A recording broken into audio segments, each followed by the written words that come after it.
Will, thanks for taking a few minutes out of your busy day, working for everybody, it seems like these days, including CBS Sports HQ.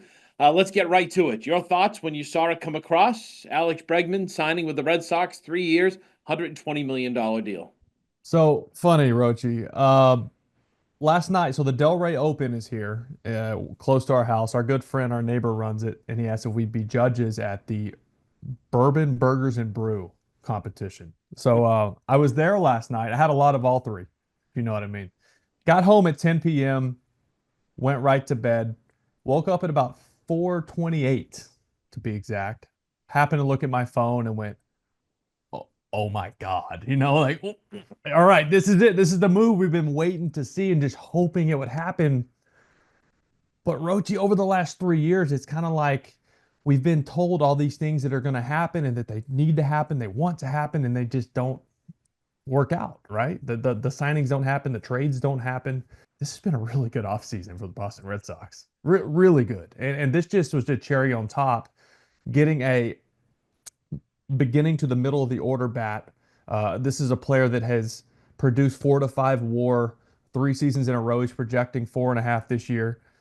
He fits in perfectly at Fenway Park. I know he had the Crawford boxes in Houston, the short porch there in Houston, which played to his advantage. Fenway even more so does. And you look at the numbers, right? About 100 plate appearances, 375 batting average, 7 homers, nine. He rakes at Fenway. So this is a perfect guy to bring on. And that's just speaking to the back of his baseball card, right? We're not even talking about the intangibles. He's a winner. He's a leader. You bring that into a clubhouse that has really lacked a leader, right? They have Trevor Story. He can be that guy, but when you play 160 games over 3 seasons, it's hard to be that voice for players when you're on the IL all the time. And he knows that because he's been around the game for a while. So this is the guy that helps change that culture that Alex Cora has set in place, but there hasn't really been a player to take the reins and guide that clubhouse, and this is the guy. Yeah, so let's break it down then into three segments, Will. Let's begin with what you see, what Sox fans will see from him offensively every day, not just in Fenway, but every day. And maybe we'll probably bat second, a third rather, behind Devers to help balance a heavy, heavy lefty lineup. Yeah, all of a sudden, I think you see a jump in Rafi Devers' numbers just because he's going to get more pitches to hit, especially at Fenway when you have Alex Bregman, who pitchers know is a pull hitter. He's not trying to fool anybody. He's not up there trying to go the other way unless he's in a situation where he is a professional hitter. You give him a situation with no outs and a guy on second base, or he's got to get a guy in. He'll put the ball on the ground. He'll move him over. He'll play professional baseball when he needs to. But he knows he's at his peak and he's at his best when he's trying to get the head of the bat out and hit the ball out of the ballpark from the left field foul pole to left center. And he's got that ability to be a game changer every time he swings the bat. So I think we see some guys really take off even more. And guys like that, I'm talking about Rafi Devers in front of him, who's already put up great numbers in his career. But we start to see that trajectory tick up a little more for Rafi. Even more so, I'm sure we'll get to it in a minute, if he's able to take Rafi off his feet here and there at third base. Yeah, so let's talk about defense.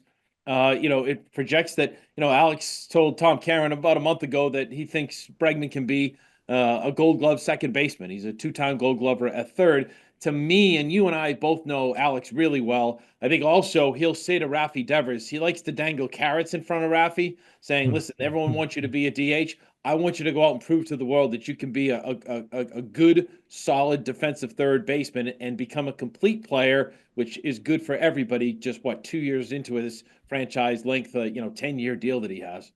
Yeah, look, Rafi made steps forward last year. He got better defensively. He's never going to grade out metrically as an above average third baseman. He's not that guy. And I think everyone's come to accept that. It's more with Rafi, just make the routine plays and mix in some good diving plays every once in a while, right? And go drive in 100 and hit 30 homers because that's we love the bat. But there's something to be said here about he is making $300 million, and you want that guy happy. He is a very big part of this team. Um, so you don't want to just come to him and treat him like a rookie making league minimum, say, hey, we're going to bump you off your position that we paid you all this money to play. So that plays into it. And I do think Alex Cora truly believes that Rafi can be a good third baseman. This gets complicated when you start looking at the defensive, not only because of Rafi, I do think Bregman can be a good second baseman. He's built more like a second baseman than a third baseman, anyways. He was a very good shortstop in college at LSU. Obviously, that was 10 years ago. Um, but then you start looking at the domino effect. If, let's say, you move Rafi off, does he play first? Does he DH? What happens with Tristan Casas? And everyone seems to forget about Masataka Yoshida, right? Who is the everyday DH. Now, he's not your prototypical DH, but he adds something to this lineup that they kind of lack, which is bat to ball skills, and he doesn't strike out much, which a lot of this lineup has a lot of swing and miss. It comes with power, it comes with slug, but they swing and miss, and Massa doesn't when he's healthy. He is coming off the cleaned up shoulder he had in the offseason, which has been bugging him. It bugged him all last year. So we'll see how that goes. Who knows if he's ready or not to start the season. So that could play into how Bregman starts defensively, whether it's at third or second. But I mean, if Alex Cora says he's a second baseman, I'm going with that right now. If I had to build my perfect defensive alignment, I think I would have Bregman at third. And I like Christian Campbell. I really like this kid. And obviously, he had a massive year last year and shot up through the minor leagues and woke everybody up across baseball. And he's one of the top prospects in the game now. And that's for a reason. He grades out very high in a lot of different aspects of his game. And I think Christian Campbell is going to be an impact player at some point this year for the Boston Red Sox.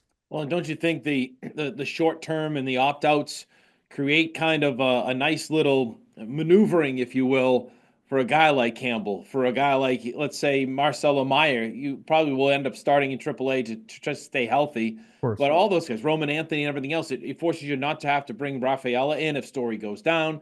So I think it creates a lot of flexibility and movement for allowing those guys to grow and develop on the major league level once they get there. 100%, Roche. You don't want to rush those guys to the big leagues, whether they're deemed ready or not. Especially Marcelo, he's got to show some consistency with his health, right? It's been injuries with him. Roman Anthony, from everyone I've talked to, is the most mature 20-year-old they've ever met in their life.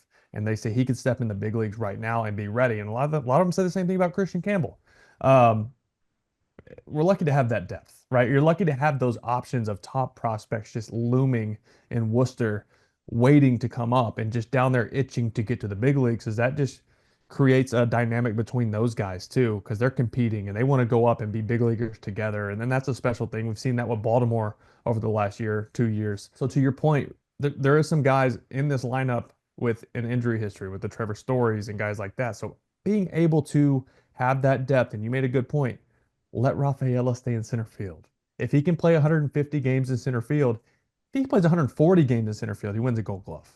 I truly believe that, and that's not just a biased opinion. He is gonna, by the end of this year, if he has the ability to play center field for 85% of his games, Major League Baseball will find out how good of a center fielder is, and so will the baseball world. Well, the two-part question. Breslow and the plan that he's executed with Crochet, Bueller, and now Bregman as his big parts, but also into the lap of Alex Cora. How much does that help Alex, who always said, if you get me major league players on that level, I can win? I think it's got to re-energize Cora, and Breslow has to feel good after stepping in last year and not being really able to do anything that he wanted to do. Right. Now he's accomplished something that looks like it's a legit AL East contender on paper. Yeah, and Roche, the biggest thing here is puzzle pieces, right? He's got more pieces to work with. Last year, he was given like his starting lineup, and outside of that, there wasn't much else, right? And the system has built up. There's guys that have developed and on the verge of the big leagues that we just talked about. Um, and it just get when's the last time we said the Boston Red Sox had depth in starting pitching, had depth in the bullpen? So it's a grind of 162. Injuries are gonna happen, and it's inevitable, right? These guys are going to get hurt. Hopefully, not miss significant time, major injuries, but guys are going to miss starts. They're going to miss a month. There's guys that are going to do that, and you have to be able to turn to players who can step in and still give you a good at bat, still give you quality innings, quality outings when guys have to step in. And now all of a sudden, there's two starting pitchers at the end of this rotation who's like they're either going to be in AAA or they're going to be a long guy in a bullpen. That's a great problem to have. We haven't had that in a while where there's dependable arms that aren't going to make the rotation. And that's what happens when you go out and get the Crochets and you go get the Buellers and you develop Tanner Houck and Cutter Crawford and Brian Bayo, and you have this depth of the Cooper Criswells and Richard Fitz and Priester and all these guys that can fill in when you need them to. You're not going to ask them to throw you 200, 150 to 200 innings, but it's not just the 40 guys on the 25-man roster. It's not just 40 guys. It ends up being about 50 guys that contribute to a positive season. So you got to have depth, and they finally have it. Final two questions. One, you mentioned it earlier, but Bregman's leadership ability, a guy that loves to play the game, is a grinder. How much does that help everybody? And I kind of harken back to 2013 when, Ben Cherington brought in, Mike Napoli and Shane Victorino and Ryan Dempster. So, kind of look at Walker Buehler walks in having done what he did in October. And now you got a guy like Bregman who comes in wearing two rings. How much does that help that entire group from day one when he enters the building? It matters more than you know, Richie. It matters so much because when you are creating a culture in a clubhouse, it's not just what you see on the backfields. It's not just what you see taking BP at Fenway and playing the games. It's a family, right? Like you're spending more time with these guys, with your teammates than you do your actual family for the next 7 months. You are with them eating breakfast, lunch, dinner, you're together all the time. And there's so many deep rooted conversations that happen, especially with young players who have questions. The best young players in the game are the ones that have questions and they say, all right, this guy's been there, done that. He's got this resume, all these things he's done. I'm going to go sit next to him on the bus. I'm going to go sit next to him and have lunch and say, what makes you different? What took you to the next level? What do you see in me that would take me to the next level?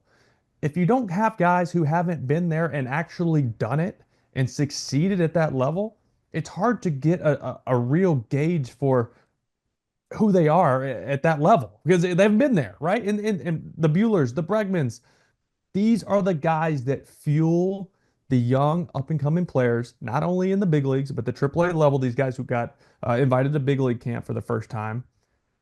They're perfect guys for this team because you can just go pick their brain. They're open book and they love talking about it. So this is to your point, Rochi, is the intangibles that they brought in are going to go just as far as the back of the baseball card. All right, and let's end it with, Linda Pizzuti posted not too long after the signing a photo of John Henry smoking a cigar, a la Red Auerbach, with a big smile on his face. What does this do for John Henry, Tom Werner, Mike Gordon ownership, all the way through to the fans? As you mentioned, it's kind of been like, full throttle, but then no sizzle to back it up the last several years. I would think that it kind of puts the Red Sox back on the map, even in the Boston sports world, where there's been some apathy towards the team the last several years. It has to just be somewhat of a relief to go. We had a we said something we were going to do, and we went through with it. Now, the longer I've been out of the game and been on the media side of things, and have started to study front offices and how things work, it, it's what a lot of people don't realize is that a front office can say we have a plan and do the everything in their power to make that plan happen, and a player just doesn't want to come to Boston, right? Like that's a thing, right? And but to us and to the general public, it looks like this front office just didn't get it done, right? Look at Bregman. All right, the Tigers offered him 6 years, 171. That's not the Tigers not front office not doing their job, right? Like the player chose to go elsewhere to make $40 million a year on a shorter deal with opt outs, right? So there's all these things that go into it. But to your original question, this has got to feel good for these guys because it's been 3 years of, I don't want to say smoke and mirrors, but hey, fan base, we're back. We're going to do this. And nothing happens. And third, fourth, fifth place, last place, like that can't happen here, Rochi. You know that. You've been here forever. Last place is since at least 2003, 2004. Last place can't happen in Boston. There aren't bridge years in Boston. There aren't rebuilding, retooling years. With this fan base, you better do everything in your power to win not only the division but put a ring on your finger because that's what's expected here. And it's a beautiful thing. It's tough. It's the best place to play. It's the best place to win. It's the worst place to lose. I'll tell you that. But that's what makes this place special, and it's what separates it from everywhere else. And this is why players should want to play in Boston because you're held accountable. Not only the players, but the front office and everyone involved in this organization are expected to be at their best all the time. and give everything they've got. So that being said, now I'm getting fired up and I'm ready. I'm ready to go play, Rochi. I'm ready to go now. But That time of year, it's you that gotta love time, it. and I'm fired up, and I'm happy they had a good offseason. It's been a while since we've been able to say that, and I can't wait to get down to Fort Myers. Awesome. Well, thanks very much for joining us, and we appreciate it a lot. Thanks, Rochi.